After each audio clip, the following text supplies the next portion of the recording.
Over in the DC Comics universe, each time Tom Taylor has approached Jonathan Kent over at DC, he's always brought some fascinating piece of DC continuity along with him.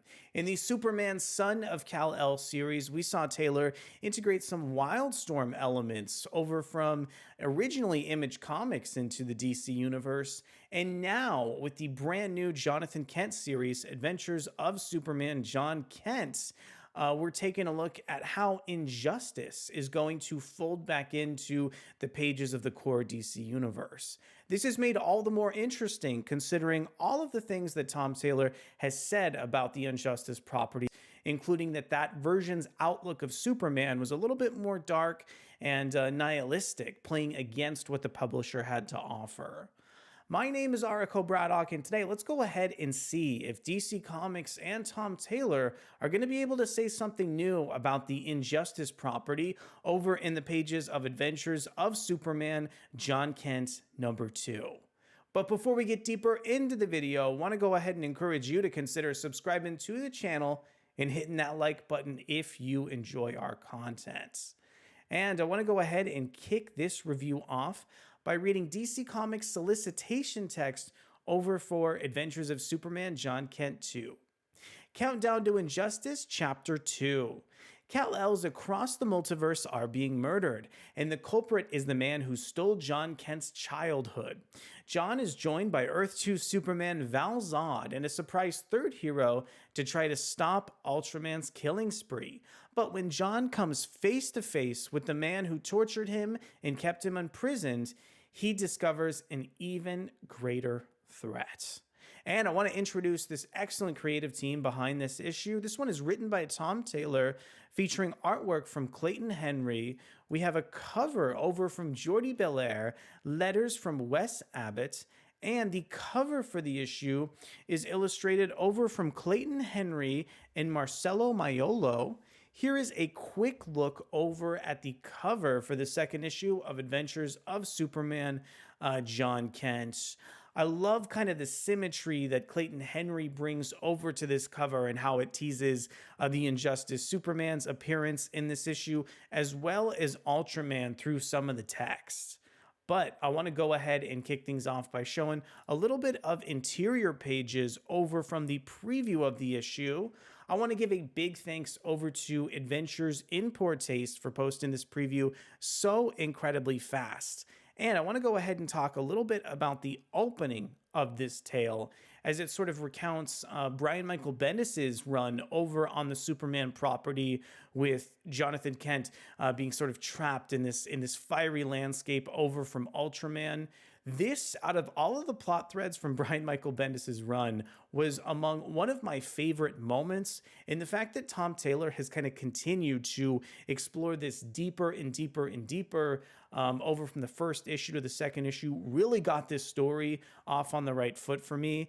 Essentially, I can't even imagine all of the traumatic feelings that Jon still feels from being, trapped for such a long time over from Ultraman. It was just such a horrific and enticing part of the series. You know, looking at the psychological damage that did with the resurgence of Ultraman in the last issue, I think really made this book a little bit special. On this second interior page, we can take a look at some of the supporting cast of the issue, including Superman's boyfriend Jay, as well as Lois Lane. And plus, I really appreciate how the kind of art can shift depending on the scene, due to the fact that we were just in that really kind of, psychologically damaging hellscape over from Jon, and then we're switching over to the Fortress of Solitude. I think this has really helped over from Jordie Bellaire's colors on the issue, switching from, dark reds over to really vibrant blues over in the story. And also, I really like how kind of this Superman title has a multiversal focus. It's great getting characters like Red Tornado and Val-Zod coming from, different worlds than Jonathan Kent. It helps, I think, really give this title something interesting to kind of stand out against other issues. But the kind of core of this title is all about Superman trying to bring down Ultraman, who is sort of assassinating Supermans of various worlds. And in this issue, we kind of get the crux of, Superman, Jon Kent, going with Val-Zod and the rest of the team in order to kind of save the other Supermen who are being targeted over by Ultraman. So I think the setup of the issue is incredibly intriguing. I love this sort of multiversal concept that's being integrated in the issue. And also, this is finally the chapter where readers are going to be treated over to the Injustice Superman. And oh boy, the Injustice Superman's appearance over in this issue is really kind of dark and fatalistic. Despite the fact that it was such a dark and kind of chaotic moment in the issue, I thought that there was a really great story reasoning for why he showed up. And I really think that the Injustice Superman also had some strong plot implications that will affect this series kind of moving forward. Plus, like the last page of the issue had a cliffhanger that is just so sort of off the walls and fascinating that I can't wait to see how it's implemented in future stories. One of my favorite parts about the Injustice Superman's appearance in this book is that I think it'll sort of force Tom Taylor to kind of explore this version of Superman in a totally different way. And I think it's really going to help deepen the Injustice property and also strengthen some of those ties over to the Superman books as well. I can't wait to see how this sort of cliffhanger is resolved, and I really enjoyed how this issue and series has been plotted so far. One of the things that I also really liked about this chapter is how we get Jonathan Kent's electric blue Superman powers sort of manifesting, and the way that it's been kept sort of like on the back burner of this series, and Tom Taylor has just been waiting to use it for some of the most climactic moments, is just a really great way to kind of approach the plotting and scripting of this series. I love that there's some sort of, thing to go ahead and build up to over in the comic book, and that Tom Taylor isn't just throwing everything against the wall over in the first issue. Despite the fact that we're only 2 issues into the story, there's a very large supporting cast. There's a really high concept being explored, and I think it's really, streamlined and easy to read for the most part. I really enjoyed the artwork in this issue over from Clayton Henry. I'm a big fan of Clayton Henry's art, stretching across multiple publishers over in the space of comics. I think, Clayton Henry's facial expressions are kind of so bold.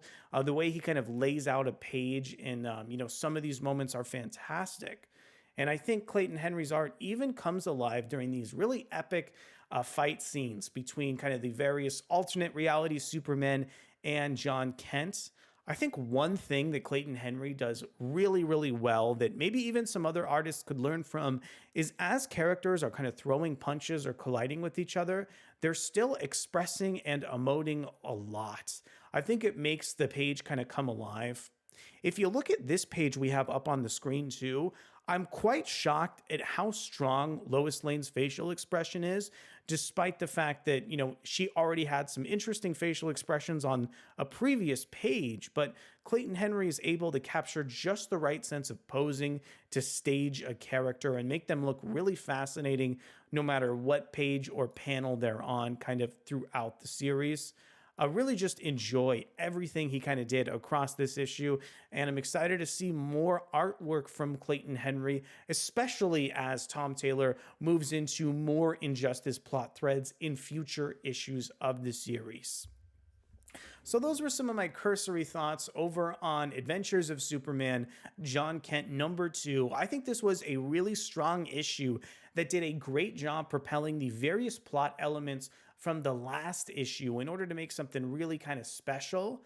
I'm really shocked at how many plot threads Tom Taylor was able to pull upon with such a small kind of page space across these 2 chapters. It definitely helps that we have the previous Superman title as well as other books like Injustice to go off of in this story, but I think the way that Taylor is just kind of fusing these elements together alongside artist Clayton Henry is something really special over in this Superman comic. So I want to know from you, what are some of your thoughts on Adventures of Superman, Jon Kent #2? Did you like this issue as much as I did? And what were your thoughts over on that ambitious cliffhanger that really kind of came out of nowhere? I want to thank you guys one last time for coming to check out the video. and we'll be back really soon for more excellent comic book content. Thanks so much, and I'll see you soon. Bye.